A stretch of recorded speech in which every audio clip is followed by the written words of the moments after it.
Nós vimos nos dois últimos estudos que o Senhor Jesus ressuscitou, junto com ele ressuscitaram muitos outros. Portanto, irmãos, estava caracterizada a ressurreição, estava efetivada, concretizada a ressurreição de nosso Senhor Jesus Cristo. Ele estava vivo novamente. E agora que ele estava vivo novamente, irmãos, circulando entre as pessoas, interagindo com as pessoas, a Bíblia apresenta algumas testemunhas do Senhor Jesus Cristo, testemunhas da ressurreição do Senhor Jesus Cristo. Começando lá no túmulo de Jesus. Veja lá, os textos estão em João 20, Mateus 28, 1 a 10, Mateus 16, 1 a 8 e Lucas 24, de 1 a 12. Nos 4 evangelhos, irmãos, estão relatados essas testemunhas, esses encontros de Jesus após a sua ressurreição. Eu vou me basear, e a lição se baseia no texto de João capítulo 20. Eu aconselho os irmãos que leiam todos esses textos dos evangelhos, para comparar, eles se complementam, falando sobre as aparições de Jesus, os encontros de Jesus. Primeiramente, lá no túmulo, as mulheres foram visitar o túmulo e falaram: tiraram do sepulcro o Senhor e não sabemos onde puseram. Também no túmulo foi Pedro e outro discípulo, que outro texto da Bíblia diz que era João, aquele discípulo a quem Jesus amava, o discípulo amado. Eles viram lá que estava o lençol e o lenço, ambos dispostos na tumba, dobrados na tumba. O verso 9, irmãos, de João 20, diz que eles ainda não entendiam, veja lá como estava, ainda não haviam compreendido que, conforme as Escrituras, era necessário que ele ressurgisse dentre os mortos. Vejam, irmãos, essa questão da ressurreição, da morte de Jesus, era uma questão difícil de os discípulos entenderem. E eles ainda não tinham completado o pensamento, completado o raciocínio, a ideia do que tinha acontecido e do que estava acontecendo. Ainda em João 20, a gente vê que Jesus apareceu para Maria Madalena. E para ela ele disse o seguinte, verso 17: não me detenhas, pois ainda não voltei ao meu Pai, mas vai ter com os meus irmãos e diz-lhes: eu volto para o meu Pai e vosso Pai, meu Deus e vosso Deus. Veja, irmãos, o Senhor Jesus falou: vai ter com os meus irmãos. O Senhor Jesus considerava os discípulos, considerava os seus servos como seus irmãos. Da mesma forma que ele considera a nós como seus irmãos. Quando o Senhor Jesus veio a essa terra, ele se ligou definitivamente aos seres humanos. Somos seus irmãos. Dos versos 19 a 21, o Senhor apareceu para os discípulos e soprou sobre eles o Espírito Santo. Mas é interessante, irmãos, é o encontro de Jesus com Tomé, o incrédulo.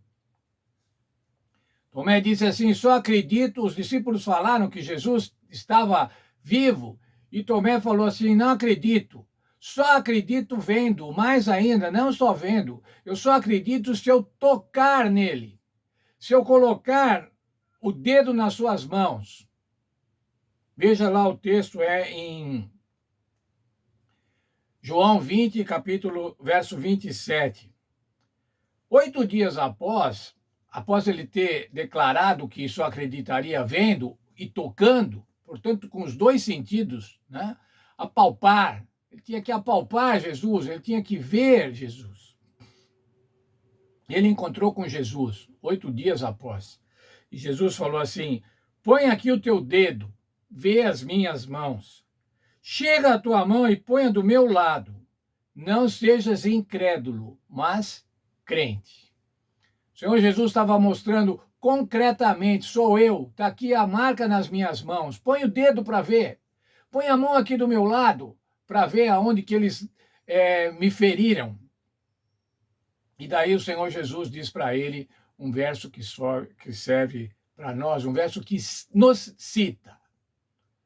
Como que nos cita? Isso foi feito lá, foi dito lá no início da era cristã, no ano 30 aproximadamente. Por que fala de nós? Veja lá. O Senhor Jesus disse para Tomé: porque me viste, creste. Bem-aventurados os que não viram e creram.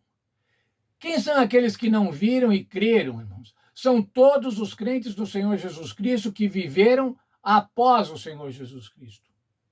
E o Senhor diz assim: esses daí são felizes, eles são bem-aventurados. É aqui que nós estamos, irmãos. Nós não vimos o Senhor Jesus, mas nós cremos. E o Senhor Jesus diz assim: por conta disso, vocês são felizes. Mas Jesus não apareceu somente para pessoas individuais ou para pequenos grupos. Em 1 Coríntios 15, 6, o apóstolo Paulo diz o seguinte: Jesus apareceu a uma multidão. Foi visto uma vez por mais de 500 irmãos, os quais alguns ainda vivem e outros já descansam. Testemunhas oculares que estavam vivas, que viram Jesus, mais de 500 irmãos. Irmãos, nossos irmãos, irmãos da igreja cristã primitiva, da igreja cristã nascente. Qual era a pregação dessa igreja, irmãos? Qual era a pregação da igreja cristã nos primeiros anos de vida? Era a ressurreição do Senhor Jesus Cristo. Era isso que motivava a igreja, era isso que dava sentido para a igreja. O Senhor Jesus havia sido morto, mas ele ressuscitou, ele venceu a morte. Essa também deve ser a nossa pregação hoje, irmãos. Como o apóstolo Paulo dizia: nada mais eu prego senão a Jesus e esse crucificado e ressurreto. Muitas vezes, irmãos, nós achamos que a pregação da igreja tem que ser uma pregação de cunho social. É importante a igreja se posicionar socialmente contra as injustiças sociais e tudo mais. Mas a pregação da igreja deve ser o quê? O Senhor Jesus Cristo ressuscitou. O Senhor Jesus Cristo, como cremos, está no céu, intercedendo por cada um de nós. E ele vai voltar. Ele vai voltar para nos buscar, para dar também a nós a ressurreição e para dar a nós a vida eterna. Que bem-aventurada esperança! Como somos felizes, irmãos, felizes porque não vimos, mas cremos, e cremos no Senhor Jesus Cristo.